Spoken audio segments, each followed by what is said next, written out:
¿Qué tal amigos? Continuamos con la lectura de Dinero domina el juego, cómo alcanzar la libertad financiera en 7 pasos. Capítulo 6.9. Kyle Bass, el amo del riesgo, fundador de Hyman Capital Management.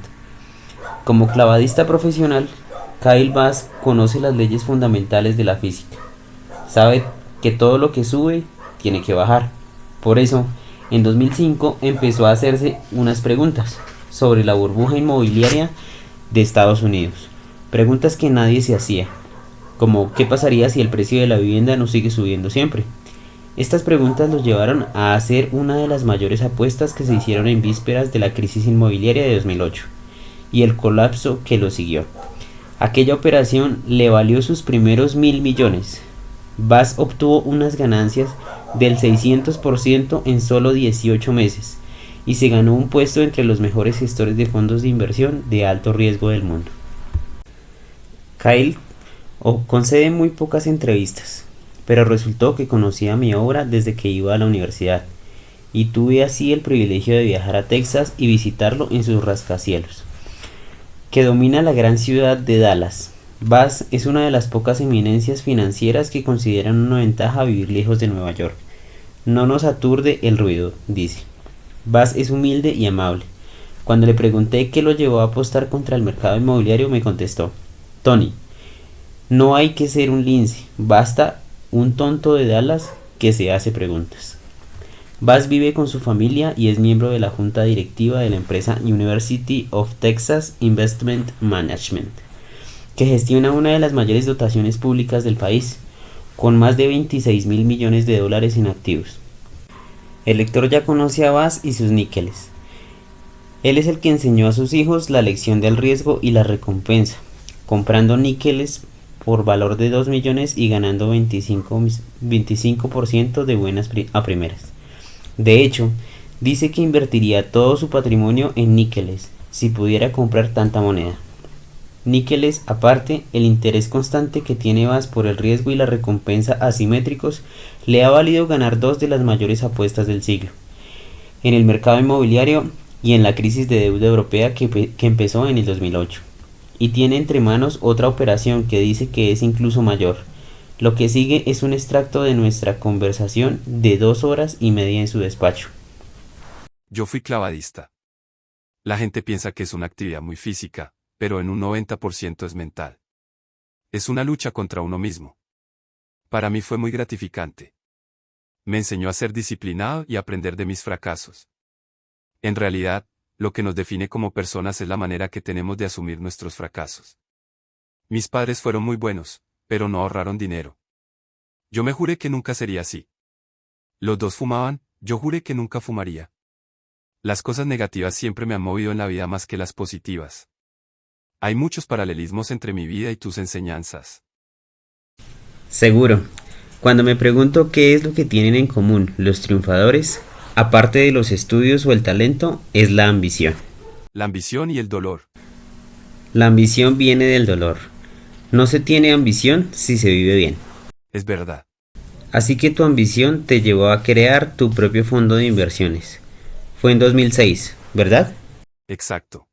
Lo que me sorprende es lo rápidamente que empezaste a rendir beneficios. Fue suerte.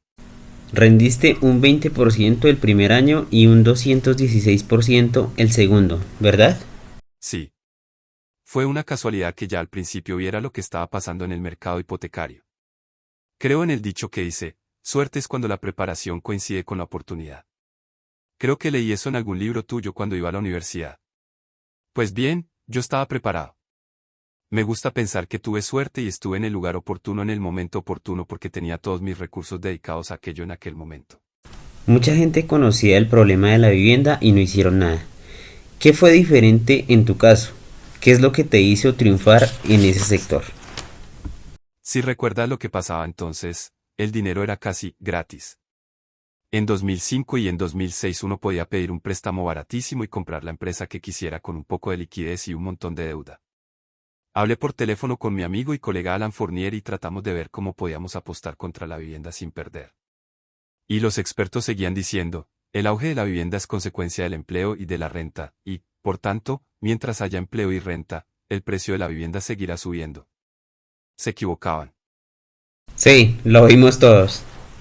En septiembre de 2006 asistí a una reunión de la Reserva Federal. Me decían, mira, Kyle, tú eres nuevo en esto. Date cuenta de que el crecimiento de la renta arrastra la vivienda.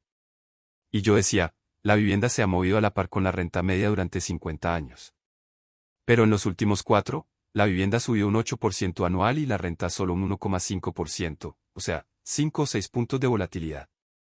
Para que esa relación volviera a nivelarse, la renta tendría que subir un 35% o la vivienda caer un 30%. Me recorrí los despachos de Wall Street diciendo, quiero ver su modelo financiero. Muéstrame qué ocurriría si los precios de la vivienda subieran solo el 4% anual, el 2% anual, o el 0%.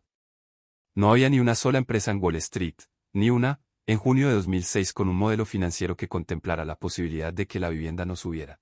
¿De veras? Ni una. ¡Qué insensatos! Así que, en noviembre de 2006, encargué a UBS un modelo que previera que los precios de la vivienda no subieran ni bajaran. Según ese modelo, el pool hipotecario perdería un 9%. Un pool hipotecario es un conjunto de hipotecas con vencimiento y tasas de interés parecidas que se juntan en un paquete, o valor, llamado valor respaldado por hipotecas, mortgage-backed security. A estos valores se les daba una calificación crediticia alta y se vendían a los inversores, a cambio de un rendimiento esperado. Suponiendo que el precio de la vivienda siguiera subiendo, el pool produciría grandes ganancias. Llamé a Alan Fournier, de Pennant Capital Management, antes trabajó en Apalosa Management de David Tepper, y le dije, así están las cosas. Y cuando formé la sociedad comanditaria de mis fondos de alto riesgo, la llamé a FP, por Alan Fournier y por la conversación telefónica que tuvimos. Porque, para mí, aquella llamada fue decisiva. Wow. ¿Y puedes decirme qué proporción de riesgo y de recompensa tenía aquella apuesta para ti y para Alan? Podía apostar contra la vivienda y perder solo un 3% anual. Si apostaba $1 y el precio de la vivienda subía, no perdía más que 3 centavos. Sorprendente. Así que el precio de apostar contra la vivienda era mínimo, Sí, solo el 3%. porque todo el mundo pensaba que el mercado seguiría subiendo indefinidamente. ¿Y la ganancia? Si el precio de la vivienda no variaba o incluso bajaba, ganaba todo el dólar. Es decir, 3% de pérdida si te equivocabas y 100% de ganancias si acertabas. Sí. Y menos mal que no escuché a ninguno de los expertos con los que hablé. Todos me decían, Kyle, no sabes lo que dices. Este no es tu mercado. Eso no va a ocurrir. Y yo les decía, esa razón no me sirve, porque he investigado mucho, y a lo mejor no sé todo lo que ustedes saben. Pero podía ver el bosque, y los que vivían en ese mercado no veían más que árboles. Entendías el principio del riesgo y la recompensa. También me decían muchas veces, eso no va a ocurrir porque entonces todo el sistema financiero se vendría abajo. Aquella razón tampoco me valía. Esa tendencia positiva es innata a nosotros, es inherente a la naturaleza humana. No nos levantaríamos de la cama si no tendiéramos a ser positivos con nuestra vida, ¿verdad que no? Ser optimistas es una tendencia que tenemos como humanos. Funciona en todas partes, menos en el mundo financiero. Tú lo has dicho. Aún más sorprendente fue que, después de prever la burbuja inmobiliaria, tuvieras también razón con respecto a Europa y Grecia. ¿Cómo lo hiciste? Repito, quiero entender la psicología de tu pensamiento. A mediados de 2008, después del colapso de Bear Stearns y antes del de Lehman, nos reunimos aquí y dijimos, a ver, lo que está pasando en esta crisis es que el riesgo en el mundo, que antes estaba en las cuentas privadas, está pasando a las cuentas públicas. Así que cojamos una pizarra y analicemos las cuentas públicas de las naciones. Veamos lo que pasa en Europa, en Japón, en Estados Unidos, allí donde haya mucha deuda, y tratemos de entenderlo. Así que pensé, si yo fuera Ben Bernanke, entonces jefe de la Reserva Federal, o Jean-Claude Trichet, presidente del Banco Central Europeo, y quisiera resolver este problema, ¿qué haría? ¿Cómo lo haría? Pues yo haría esto, miraría las deudas que tiene mi país. Y luego querría saber lo grande que es mi sistema bancario con respecto a dos cosas, mi Producto Interior Bruto y la recaudación pública. Está bien pensado. Así que escogimos una serie de países y nos preguntamos, ¿qué tamaño tiene el sistema bancario? ¿Cuántos préstamos hay? Luego nos preguntamos cuántos de esos préstamos irían mal y qué consecuencias tendría eso para nuestro país. Para responder a estas preguntas, llamamos a una serie de empresas y les preguntamos cómo era el sistema bancario de esos países. ¿Sabes cuántas empresas lo sabían a mediados de 2008? ¿Cuántas? Ninguna. Y llamamos a todas. Así que cogí todos los documentos oficiales sobre deuda pública y me lo leí. La mayoría se referían a economías emergentes, porque, históricamente, han sido los países emergentes los que han reestructurado sus cuentas públicas. Los países desarrollados lo hicieron en la posguerra. Exacto. Dos países gastan una fortuna para ir a la guerra, elevan la deuda, el vencedor se lleva el botín y el perdedor las deudas. Así funciona el mundo. En este caso, era la mayor acumulación de deuda en tiempo de paz de la historia. ¿Qué tamaño tenía el sistema bancario? Pues, salimos, recabamos los datos y usamos dos criterios, el Producto Interior Bruto y la recaudación pública. Y fue un proceso muy largo porque nunca se había hecho antes. Creo que no, en efecto. No hay que ser un lince, Tony. Es un tonto de Dallas que se pregunta, ¿cómo abordo este problema? Así que nos pusimos manos a la obra, elaboramos unas tablas y dije, clasifícalos de peor a mejor. ¿Cuál es el peor de la lista? ¿Islandia? Exacto, Islandia era el primero. ¿Y el siguiente? No hay que ser un lince. ¿Grecia? En fin, analizamos todo aquello y dije, no puede ser. Me estaba pasando con mi equipo. Decía, si esto está bien, ya saben lo que va a pasar. Así que les pregunté, ¿cómo está el mercado de contratos de seguros en Irlanda y Grecia? Y los de mi equipo me contestaron, el de Grecia está en 11 puntos básicos. 11 puntos básicos. Eso es 11 centésimos del 1%. Y dije, pues compremos 1.000 millones. Y, ojo, era el tercer trimestre de 2008. Para entonces era claro lo que iba a pasar. Llamé al profesor Kenneth Rogoff de la Universidad de Harvard, que no sabía quién era yo, y le dije, he pasado varios meses elaborando un balance mundial y tratando de entenderlo. A mí las conclusiones se me antojan demasiado negativas. Le dije, palabras textuales, creo que debo de malinterpretarlas. ¿Le importaría echarle un vistazo? Por supuesto, me dijo. Muy bien. En febrero de 2009 nos reunimos durante 2 horas y media. Nunca lo olvidaré, llegó al índice, con una tabla con todos los datos, se reclinó en el asiento, se levantó las gafas y dijo, Kyle, no creo que esté tan mal. Lo primero que pensé fue, ¿diablos? El padre del análisis de las cuentas públicas está confirmando todos mis temores. Así que si él no pensaba en todo aquello, ¿crees que lo hacían Bernanke y Trichet? Nadie pensaba en aquello, no había un plan coherente. El buen hombre iba de sorpresa en sorpresa. Parece mentira. Te pregunto ahora por Japón, que sé que es el país que estás actualmente interesada. Ahora mismo, la mayor oportunidad del mundo está en Japón y es mejor de lo que fueron las subprime. El mercado es más incierto, pero la recompensa es mucho mayor.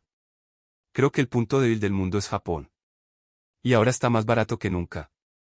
Quiero decir, comprar un seguro. Las dos cosas que hay que tener en cuenta a la hora de elaborar un modelo de fijación de precios de opciones son, 1, la tasa de riesgo cero y, 2, la volatilidad del activo subyacente. Imaginemos, por ejemplo, que un pavo usara esta teoría. Si calculara el riesgo que corre de que lo sacrifiquen, basándose en la volatilidad histórica de su vida, sería C. Hasta el Día de Acción de Gracias. En Japón ha habido 10 años de precios contenidos y de poca volatilidad. La volatilidad ronda el 5%. Es tan baja como la de cualquier activo mundial. La tasa de riesgo cero es una décima parte del 1%. Cuando preguntas el precio de una opción, pues, la fórmula viene a decirnos que debería ser gratis. Así, si el bono japonés sube 150 a 200 puntos básicos, del 1,5 al 2%, se acabó. Todo el sistema revienta, en mi opinión. Pero mi teoría es, como les digo siempre a nuestros inversores. Si sube 200 puntos básicos, es que va a subir 1500. O se queda parado y no ocurre nada o estalla. ¿Eso tiene que ver con tu idea del tie risk? Háblame de qué es eso. No muchos inversores lo tienen en cuenta. Si te fijas en lo que estoy haciendo, verás que estoy invirtiendo 3 o 4 puntos básicos al año en Japón. Eso es 4 centésimos del 1%, ¿vale? Si acierto en lo del carácter binario del posible desenlace de la situación de ese país, esos bonos llegarán a cotizarse al 20% más. Es decir, Estoy invirtiendo 4 centésimos del 1% en opciones que podrían valer un 2000%. Tony, nunca ha habido opciones más baratas en la historia del mundo. Claro, es mi opinión. Podría estar equivocado, de momento lo estoy, por cierto. Te diré una cosa. Puedo equivocarme durante 10 años, pero si acierto dentro de 10, habré tenido razón al 100% al anticipar los hechos. La gente me dice, ¿cómo puedes apostar por eso, si nunca ha ocurrido? Y yo digo, ¿cómo puede uno ser un fiduciario prudente si te cuento lo que acabo de contarte y no haces nada? Olvídate de si estoy equivocado o no. Cuando te muestro los costos, ¿por qué no haces nada? Si tu casa está en una zona proclive a los incendios y hace 200 años hubo un incendio que arrasó con todo, ¿por qué no aseguras la casa? Entiendo. Es asombroso. Déjame que te pregunte. ¿Te consideras una persona que asume muchos riesgos? No, Yo no lo creo. Por eso te lo preguntaba. ¿Por qué no te consideras una persona que asume muchos riesgos? te repito, asumir mucho riesgo significa que puedes perder todo tu dinero. Yo nunca me arriesgo a eso. Dime una cosa. Si no pudieras dejarles ningún dinero a tus hijos, sino solo una cartera de inversiones y una serie de reglas, ¿cuáles serían? Les daría níqueles por valor de unos cuantos cientos de millones de dólares y así no tendrían que preocuparse de nada. Con eso estarían arreglados. Ya tendrían hecha la cartera de inversiones. Dios, qué fuerte. ¿Qué es lo que te alegra más de la vida? Mis hijos, Qué hermoso. al 100%. Kyle, gracias. He disfrutado mucho y he aprendido un montón. Bueno amigos, hemos llegado al final de nuestro capítulo. Les agradezco mucho por estar aquí. Nos vemos mañana con el siguiente capítulo. Feliz noche.